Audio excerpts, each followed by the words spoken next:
علبه بتاعت بوتان بتاعت تونه. والله ما بوتان دقيت الا منك دلوقتي. صناعه تايلانديه. وماله يا اخويا؟ كاتبين فيها الوزن الصافي واي حاجه. ماسكه وصنعوا هذا قفل اللعبه فوق، تدخل يدك اصبعك، هذا حتى مرسوم يعني، حتى راسمين عشان تفتح كيف طريقه، عشان سلامتك لسلامتك تدخل اصبعك كيف يعني، طريقه الفتح بتاع العلبه. يعني ما قصروا، صنعوا لنا وجابوا لنا احنا هنا العرب ديل، يصنعوا لنا الخواجات ويجيبوا لنا احنا. حلو.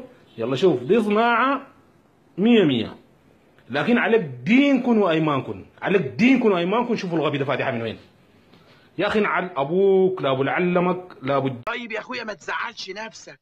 هنا ذاته يا اخي فضحتونا مع الناس يا ناس، والله العظيم فضحتونا يا اخي. عمل لك قفل بهنا، تفتح هنا هذا، تفتح هذا، تفتح هذا، تفتح تجور كده، تفتح دي تدخل اصبعك هنا، تفتح العلبه تطلع. يا عيني ما ابدعك ما اروعك. اخوانا ده فهم شنو ده اخوانا؟ لا للتعصب لا.